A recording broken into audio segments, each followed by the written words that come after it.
नमस्कार मित्रांनो, माझ्या यूट्यूब चॅनलला आपले स्वागत आहे. ऐन मध्यरात्रीच्या वेळी शर्मिष्ठेला यती दिसला. ती त्यावेळी घाबरली होती, पण त्याच्यामध्ये झालेले बदल पाहून तिला फार आनंद झाला. ती त्यांना सांगू लागली की पुरू हा त्यांचा पुतण्या आहे. ती पुरूला झोपवून देऊन बाहेर आली आणि यती व शर्मिष्ठेच्या आता चर्चा चालू आहेत, त्या आपण पाहूया. व्यक्तिधर्म, संसारधर्म, राजधर्म, यतिधर्म सर्व सारख्याच योग्यतेचे धर्म आहेत. यापैकी कुठल्याही धर्माला जीवनाचा तिरस्कार करण्याचा किंवा त्याला ज्या मूलभूत मर्यादा आहेत त्या ओलांडण्याचा अधिकार नाही. स्वधर्माशी प्रतारणा करणे हे पाप आहे. मात्र आपला धर्म कोणता हे ज्याचे त्याने निश्चित करायला हवे. त्या धर्माचे आचरण करतानाही निरपेक्ष प्रेम हा सर्व धर्माचा राजा आहे, हे यतीपासून पतीपर्यंत प्रत्येकाने ध्यानात ठेवले पाहिजे. हे सारे ऐकता कच कितीतरी मोठा वाटू लागला मला.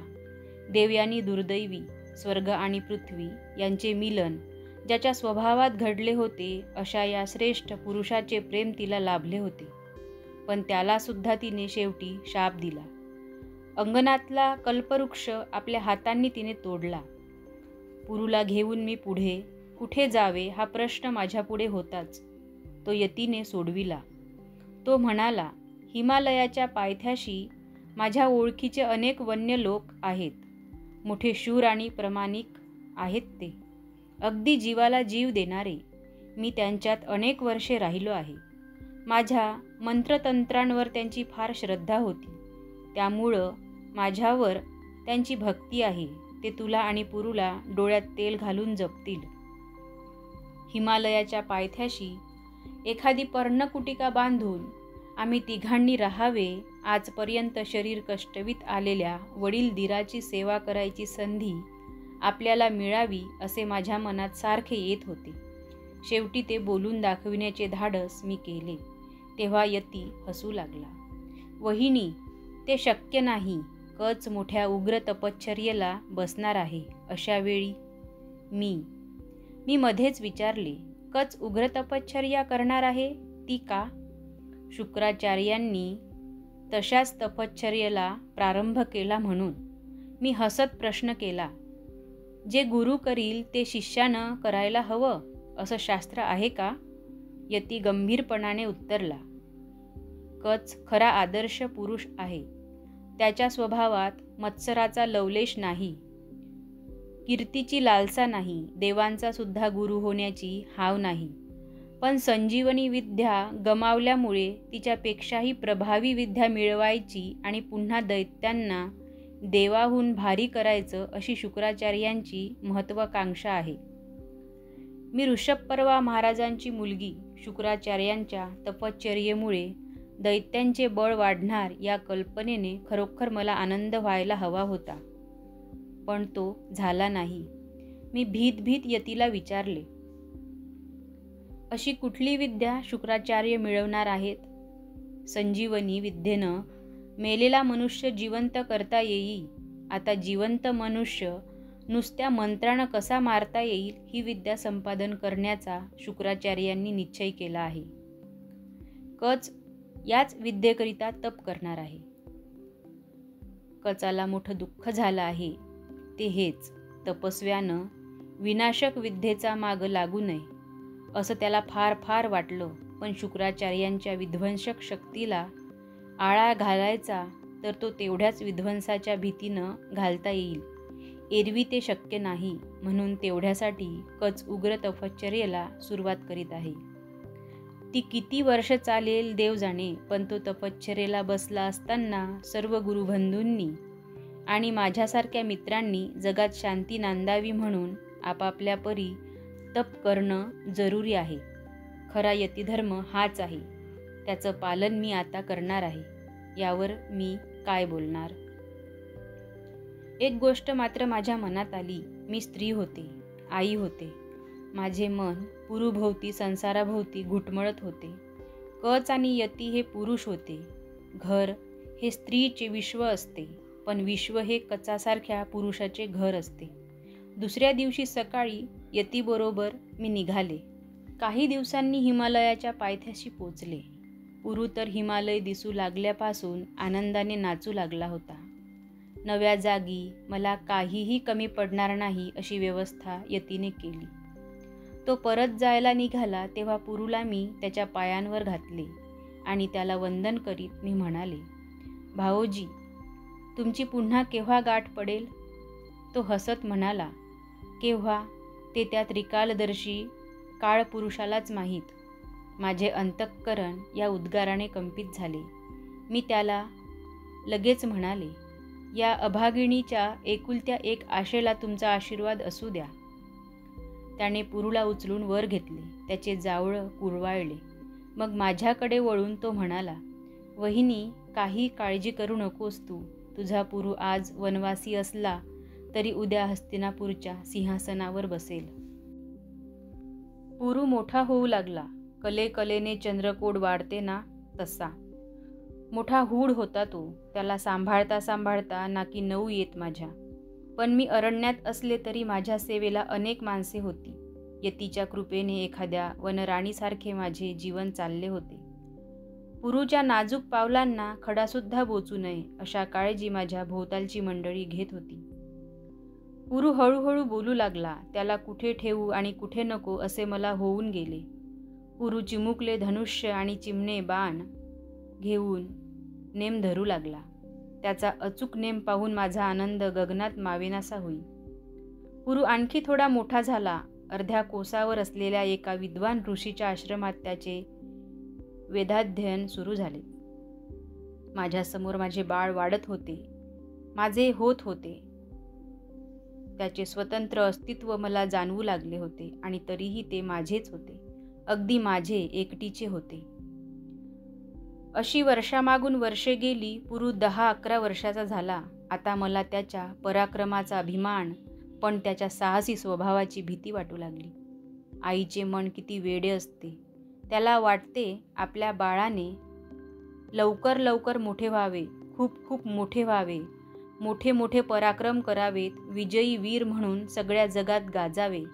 पण त्याच वेळी त्याला वाटत असते आपले बाळ सदैव लहान राहावे, आपल्या सावलीत ते सदैव सुरक्षित असावे. कळी काळाला सुद्धा त्याच्या केसाला धक्का लावता येऊ नये. शिकारीला गेलेला पुरू परत यायला वेळ लागला की माझा जीव खाली वर होई. नाही नाही त्या अमंगळ कल्पना मनात येत. मी साऱ्या देवदेवतांना नवस करीत सुटे. पर्णकुटिकेच्या दारात डोळ्यात प्राण आणून त्याची वाट पाहत उभी राही. पुरू दिसला की माझा जीव खाली पडे. त्याने केलेली भली मोठी शिकार पाहून माझे मलाच नवल वाटे.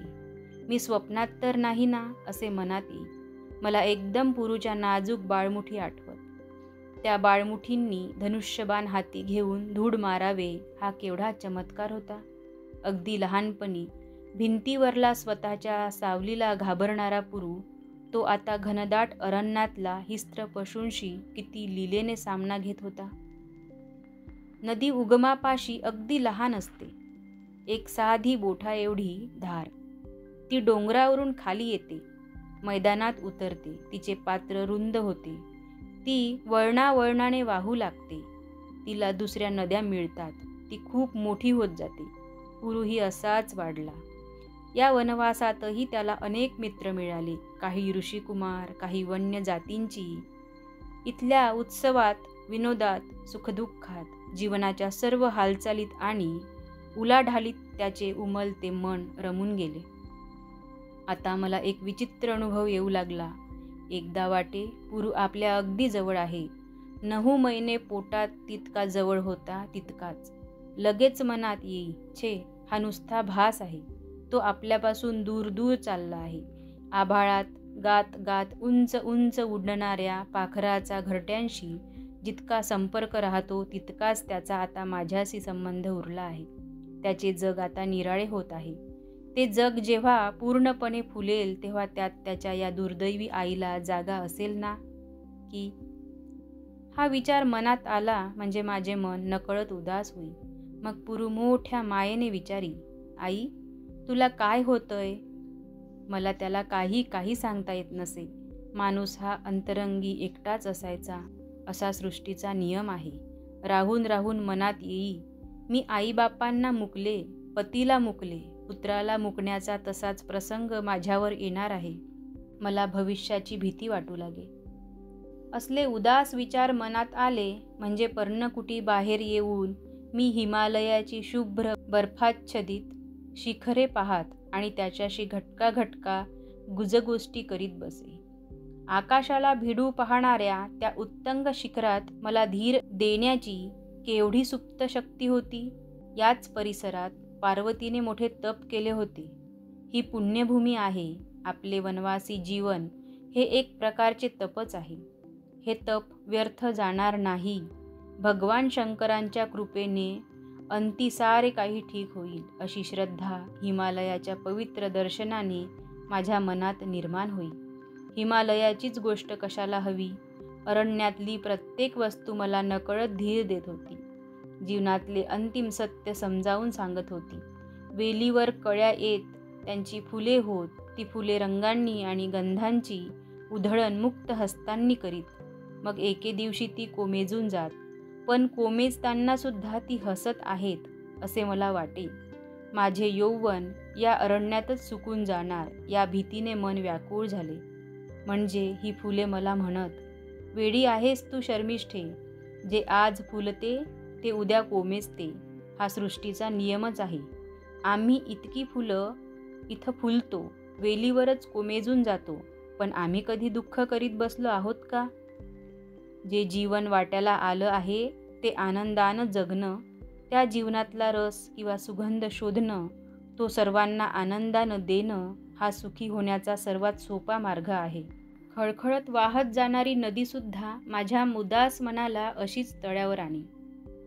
पावसाळ्यातले तिचे उन्मत्त रूप पाहिले, तिच्यामुळे घडणारे अनर्थ ऐकले म्हणजे मनात येई, यौवन हा काही केवळ वर नाही, तो एक शापसुद्धा आहे.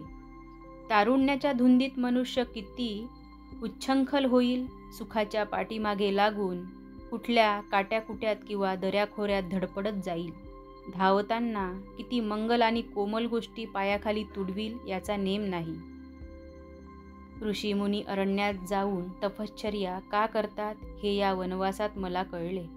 निसर्ग आणि मनुष्य यांचे अनादी आणि अनंत असे निकटचे नाते आहे.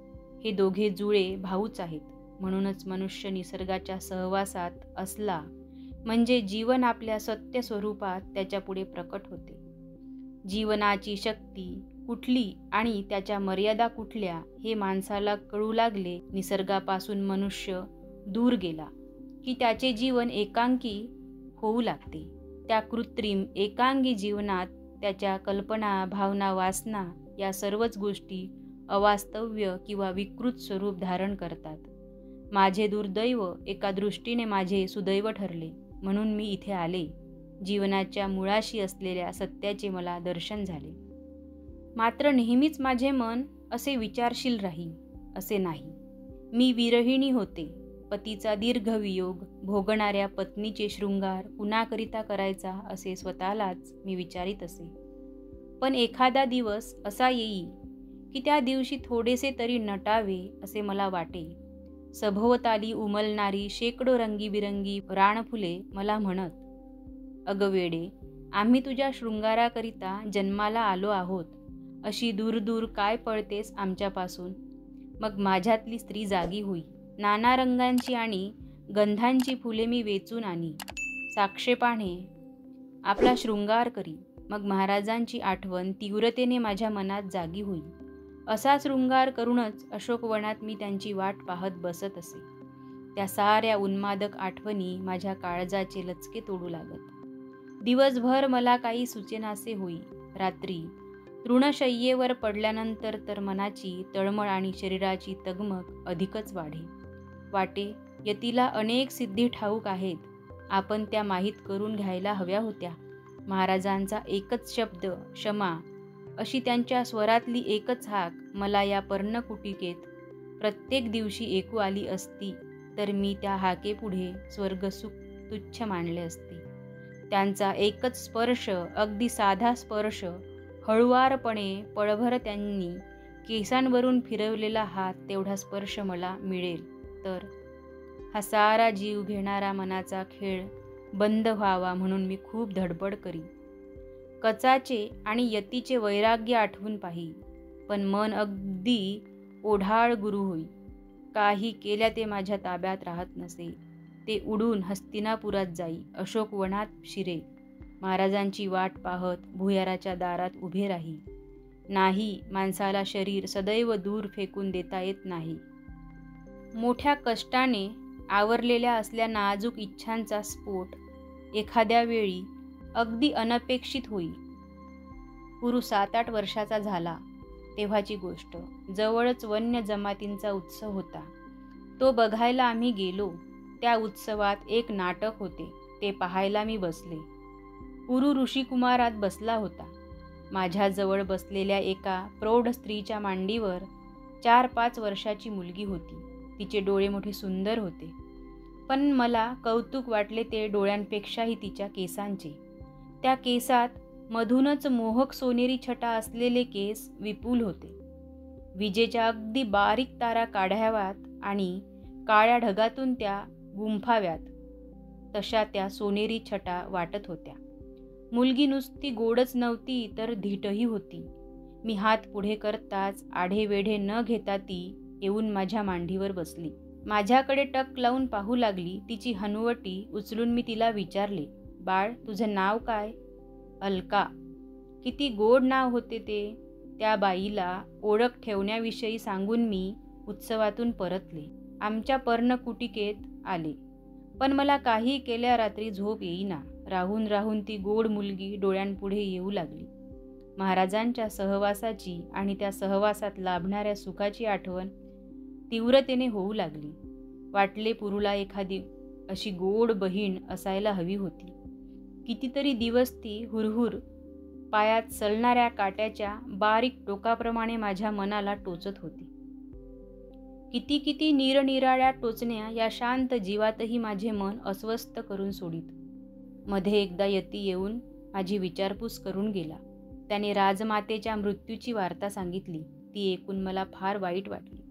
त्यांनी मला फार चांगले वागविले होते. नात्याने तर त्या माझ्या सासूबाई होत्या. त्यांची काहीतरी सेवा माझ्या हातून घडायला हवी होती, पण तो योग आला नाही, याचे मला फार दुःख झाले. हस्तिनापुराहून आलेला एक तापसी एकदा भेटला. त्याच्या बोलण्यात महाराजांनी राज्यकारभारातून लक्ष काढून घेतले आहे. यदू लहान असल्यामुळे देवयानीच सारा कारभार पाहत आहे असे आले.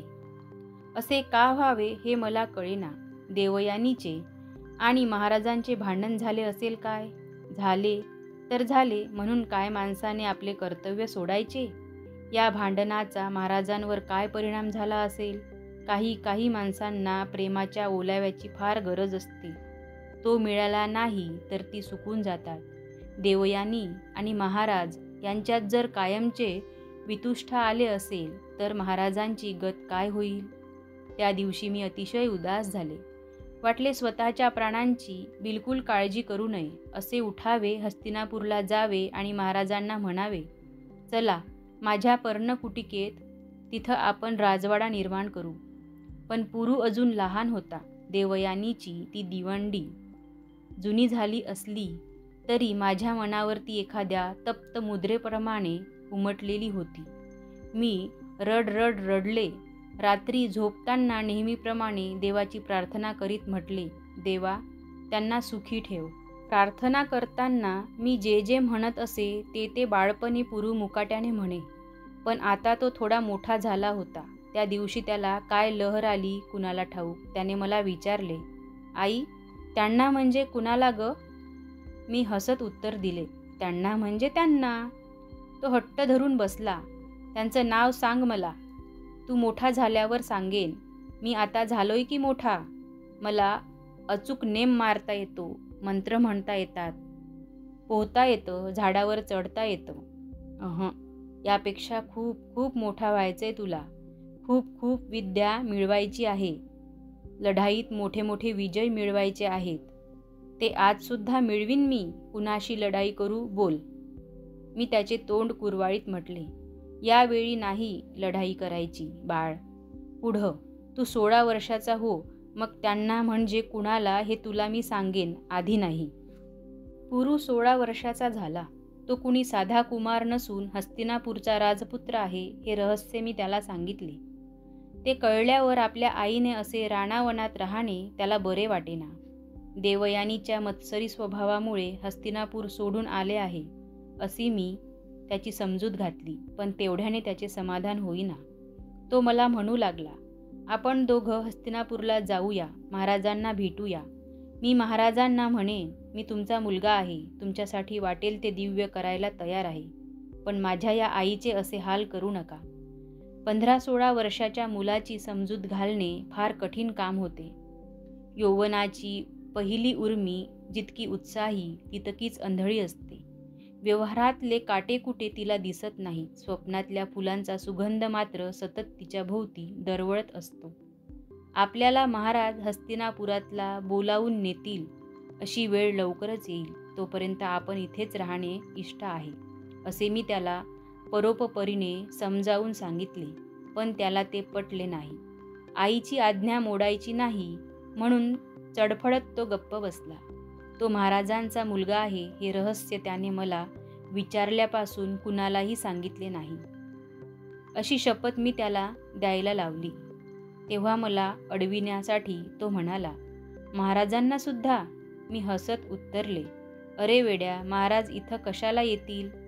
तो म्हणाला, इथं नाही, पण दुसरीकडं कुठंही त्यांची माझी गाठ पडली तर मी गप्पच बसायचं? पुत्र म्हणून त्यांना वंदन करायचं नाही, त्यांचा आशीर्वाद मागायचा नाही? त्याचे समाधान करण्याकरिता मी म्हणाले, असं कोण सांगते तुला? महाराजांना मी तुमचा मुलगा पुरू आहे असं तू खुशाल सांग. तुला काही आठवत नसेल, पण त्यांची तुझ्यावर फार माया होती. मात्र एक लक्षात ठेव, महाराजांशिवाय कुणालाही तू कोण आहेस हे कधी सांगायचं नाही. अगदी शपथ आहे माझ्या गळ्याची. इतकी वर्षे हृदयात जपून ठेवलेले हे रहस्य मी पुरूला सांगितले, पण त्याने मात्र आपले नवे रहस्य एका शब्दानेही मला सांगितले नाही. मुले मोठी होऊ लागली की ती आईबापांपासून दूर जाऊ लागतात, हेच खरे. प्रीती आणि पराक्रम या तरुण मनाच्या 2 गोष्टी प्रेरणा असतात. कुमार कुमारींना त्यांच्या बाळपणाच्या सुरक्षित जगापासून भुलवीत त्या दूर नेतात. आईबाप मात्र त्यांची काळजी करीत जुन्या जगातच भ्रमत राहतात. पुरू तरी याला अपवाद कसा होणार? तो शिकारीकरिता फार दूर जाऊ लागला.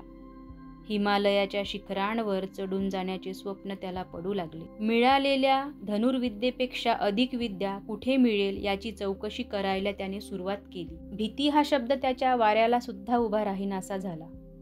पण भीती जशी त्याच्या मनाच्या एका दारातून निघून गेली, तशी प्रीती दुसऱ्या दाराने तिथे राहायला आली. मुग्ध, अल्लड, लाजरी, निरागस प्रीती.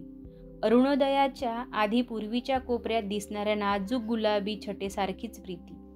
पण आपले हे रहस्य त्याने मला कधीच सांगितले नाही. ती सोनेरी केसांची गोड पोरगी अलका, तिची आई माझी जिवलग मैत्रीण बनली होती.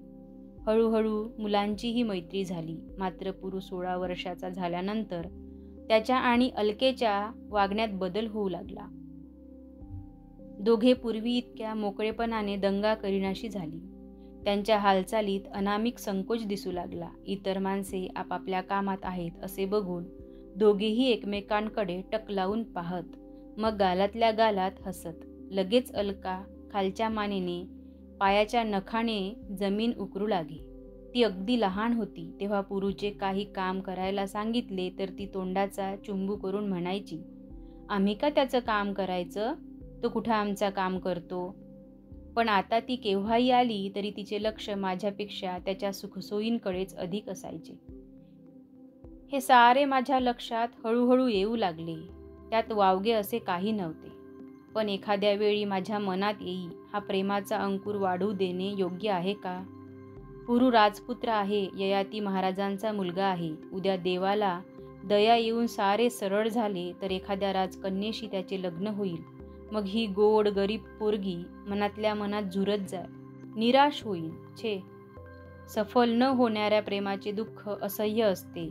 अलकेच्या वाट्याला हे दुःख येऊ देण्यापेक्षा हा प्रेमाचा अंकुर मुळातच खुडून टाकलेला काय वाईट? निराशेपेक्षा खोटी आशा फार वाईट. या अलकेची मावशी पूर्वी हस्तिनापूरच्या राजवाड्यात दासी होती म्हणे. अशा कुळातली ही मुलगी आणि राजकुळातला पुरू पृथ्वीवरल्या पणतीने आकाशातली चांदणी होण्याची हाव धरून कसे चालेल? अशा वेळी माझे दुसरे मन म्हणू लागे, तू एकेकाळी राजकन्या होतीस, पण पुढे दासी झालीसच की नाही? अलकेचं कुळ मोठं नसेल, पण तिचं प्रेम खरं आहे ना? दासीचं प्रेम आणि राजकन्येचं प्रेम काय निराळं असतं? माझ्या मनात असे उलटसुलट विचार येऊ लागले, पण पुरूला किंवा अलकेला या बाबतीत काही बोलायचा धीर झाला नाही मला. अशा बाबतीत तरुण माणसांइतकाच वडील माणसांनाही काही बोलायचा संकोच वाटतो. अशी 2-3 वर्षे गेली. पुरू 19 वर्षाचा झाला. एके दिवशी प्रक्षुब्ध मनस्थितीत शिकार अर्धवट सोडून तो परत आला. दस्यूंनी उत्तरेकडे फार मोठा उठाव केला आहे असे त्याच्या कानावर पडले होते. हस्तिनापुरावर चाल करून जाण्याकरिता ते निघाले होते. युवराज यदू मोठे सैन्य घेऊन त्या दस्यूंशी लढण्याकरिता निघाल्याचीही वार्ता होती. त्या रात्री माझ्या डोळ्याला डोळा लागला नाही. पुन्हा पुन्हा माझ्या मनात येत होते, यदू सैन्य घेऊन लढाईवर जात आहे, मग महाराज कुठे आहेत? राज्यावर परचक्र आलं असताना ते स्वस्थ बसले असतील? ते शक्य नाही. ते रुग्णशय्येला खिळून पडले असतील, की या पाषाण हृदयी देवयानीनं त्यांना कुठं बंदीखान्यात कोंडून ठेवलंय? किती कुशंका मनाला सारख्या दंश करीत होत्या. माझ्यासारखाच पुरूसुद्धा त्या रात्री सारखा या कुशीवरून त्या कुशीवर होत होता. मी 2-3दा त्याला विचारले, काय होतंय रे तुला? झोप येत नाही आज? काही नाही ग आई, असे उत्तर देऊन तो गप्प बसला. पुढे एक अक्षरसुद्धा बोलला नाही. मला हसू आले. वाटले त्याला अलकीची आठवण होत असावी. हे वय मोठे विचित्र असते. कुणी सांगावे, आज त्याने तिचे पहिले चुंबन घेतले असेल. रात्री पुरू का तळमळत होता हे दुसऱ्या दिवशी मला समजले. सकाळी शिकारीकरिता म्हणून तो बाहेर पडला, पण संध्याकाळपर्यंत तो परत आला नाही. रात्र पडली तरी आला नाही. माझ्या मनात नाही त्या शंका येऊ लागल्या. त्याच्याबरोबर शिकारीला गेलेल्या समवयस्कर मित्रांची मी चौकशी केली. त्यांच्यापैकीही कुणी घरी परतला नव्हता. या सर्वांचे झाले तरी काय हे कुणालाच कळेना. रात्र मला खायला उठली. मला न सांगता पुरू असा कधी बाहेर राहिला नव्हता. 18 वर्षे झोपलेले दुर्दैव पुन्हा जागे झाले की काय हे मला कळेना. भीतीने माझे मन व्याकुळ झाले. ती रात्र, तसली रात्र देवाने कुणाही आईच्या वाट्याला देऊ नये.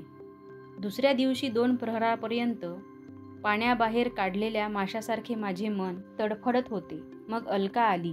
पुरू आणि त्याचे मित्र दस्यूंशी लढण्याकरिता गेले होते. वडील माणसे परवानगी देणार नाहीत म्हणून शिकारीचे निमित्त काढून ते घराबाहेर पडले होते. वाटेवरच अलकेचे गाव होते. दुसऱ्या दिवशी दुपारी मला एक पत्र द्यायची कामगिरी अलकेवर सोपवून पुरू पुढे गेला होता. थरथर कापणाऱ्या हातांनी अलकेने ते पत्र मला दिले. मी ते उघडून पाहिले. त्याच्यात एवढेच शब्द होते, हस्तिनापूरच्या राज्यावर पराचक्र आलं आहे. अशा वेळी माझा धर्म काय आहे हे काय तुला सांगायला हवं. आयुष्यात पहिल्यांदाच तुझी अवज्ञा करीत आहे. तुला न सांगता तुझ्यापासून दूर जात आहे. आई, क्षमा कर मला. माझी काळजी करू नकोस. जीवाला जीव देणारे मित्र माझ्याबरोबर आहेत. तुझा पुरू लवकरच मोठा पराक्रम गाजवून आणि हस्तिनापूरच्या राज्यावर आलेलं परचक्र परतवून तुला भेटायला येईल. पत्र वाचता वाचता माझ्या डोळ्यात पाणी उभे राहिले. क्षत्रियाच्या मुलाने रणांगणावर जाऊ नये असे कोण म्हणेल, पण माझे आईचे मन ते काही केल्या शांत होईना. ते डोळ्यांवाटे झिरपू लागले. अलकेने माझी आसवे पुसली. रडू नका माई, रडू नका म्हणून मिठी मारून ती माझी समजूत घालू लागली. मी मन घट्ट केले, अश्रू आवरले. तिच्याकडे वात्सल्याने पाहिले. तिच्या सोनेरी केसांवर उन्हाची सौम्य तिरीप पडली होती. मोठे सुंदर दिसत होते ते केस. अशी लाखात उठून दिसणारी सून आपल्याला लाभणार या कल्पनेने पुरूची काळजी करीत असलेले माझे मन क्षणभर आनंदले. आता अलका रडू लागली. स्फुंदत म्हणाली, माई, ते सुखरूप परत येतील ना? त्या प्रश्नाने माझे हृदय व्याकुळ झाले. पण वरकरणी हसत आणि अलकेला पोठाशी घेऊन तिचे मस्तक थोपटीत मी म्हणाले, वेडी कुठली? अगं, युद्धावर काय थोडी माणसं जातात? युद्ध हा आम्ही क्षत्रियांचा धर्मच आहे. अलकेच्या आसवात माझी आसवे मिळाली तेव्हा कुठे आमची दोघींची मने स्थिर झाली. आम्ही खूप खूप बोललो, पुष्कळ विचार केला. युद्धांची वार्ता या कोपऱ्यात कळायला फार वेळ लागणार. तेव्हा आपण हस्तिनापुराहून 10-5 कोसांवर असलेल्या एखाद्या खेड्यात जावेत, म्हणजे जाणाऱ्या येणाऱ्या सैनिकांकडून किंवा दूतांकडून लढाईची बातमी कळत जाईल. जिथे कदाचित पुरू किंवा पुरूचा कोणी मित्र योगायोगाने भेटेल असे आम्हाला वाटू लागले. अलकेच्या आईने मोठ्या कष्टाने तिला माझ्याबरोबर जायला परवानगी दिली. मात्र आम्हाला निरोप देताना ती हसत म्हणाली, मुलगी हे बोलून चालून दुसऱ्याचं देणं, त्याचं देणं त्याला वेळेवर देऊन टाकलं म्हणजे बरं. यतीने माझी खास व्यवस्था ज्या मंडळींवर सोपवली होती त्यातले 2 शूर प्रौढ पुरुष सोबतीसाठी आमच्याबरोबर यायला सिद्ध झाले. नाना प्रकारच्या कल्पना करीत, कधी आतल्या आत अश्रू गाळीत, तर कधी कुणालाही न दिसतील असा बेताने ते पुसून टाकीत. अशी पुरूच्या पराक्रमाची स्वप्ने पाहत, तर कधी स्वप्नात तो जखमी झालेला पाहून दचकून जागे होत आम्ही दोघी वाटचाल करू लागलो. मी परत हस्तिनापुराकडे चालले होते. 18 वर्षांनी. 18 वर्षांनी आलो होतो त्याच वाटेने, तितक्याच भीतीग्रस्त मनस्थितीत. या 18 वर्षातल्या आठवणींच्या स्मरणांचे मणी पुन्हा पुन्हा मनात घोळवीत भविष्याचे स्वप्ने पाहत मी चालले होते. ती स्वप्ने कधी सोनेरी दिसायची, कधी काळवंडलेली भासायची. 18 वर्षापूर्वी मी या वाटेने आले तेव्हा देवयानीपासून चिमुकल्या पुरूचे रक्षण कसे करायचे या विवंचनेत मी होते. आज तोच पुरू आईला चितेच्या डोहात बुडवून रणांगणात गेला आहे. तो तिथे सुरक्षित असेल ना या काळजीने माझे मन पावलोपावली व्याकुळ होत आहे. काळजी ही सावलीचीच सख्खी बहीण आहे. माणसाची सतत सोबत करायची एवढेच का देवाने तिला शिकवले आहे. शेवटी आम्ही हस्तिनापुराहून 6 कोस असलेल्या एका खेड्यात येऊन पोचलो. तो दिवस अत्यंत अशुभ होता. आम्हा दोघींवर वज्राघाता करणारी एक वार्ता त्याच दिवशी या गावात येऊन पोचली. एका चकमकीत यदू आणि त्याच्या बरोबरीचे काही शूर सैनिक यांना दस्यूंनी कैद करून नेल्या होते. शत्रूचा शिरच्छेद करून आणि त्यांचे मुंडके भाल्यावर लटकावून ती मिरवीत नेण्याची या दस्यूंची पद्धत होती. ते चिमुकले गाव भीतिग्रस्त होऊन या अमंगळ वार्तेची चर्चा करीत होते. युवराज यदूचे पुढे काय होणार या काळजीने हळहळत होते. पण आम्हा दोघींचे दुःख त्याच्यापेक्षाही फार खोल आणि तीव्र होते. यदूला सोडवायला पुरू बहुधा गेला असेल. त्याच्याबरोबरच्या शूर सैनिकात तो निश्चिंत असेल. कदाचित तो यदूबरोबर बंदिस्तवान होऊन पडला असेल. पुरूचे दर्शन आपल्याला आता कोणत्या स्थितीत होणार आहे, एक विजयी वीर म्हणून की शत्रूच्या भाल्याच्या टोकावर, ती कल्पनासुद्धा. पूर्वजन्मी मी काय पाप केले होते म्हणून ईश्वर माझा असा अंत पाहत होता. पुढील भागामध्ये देवयानीशी संवाद करणार आहोत. धन्यवाद.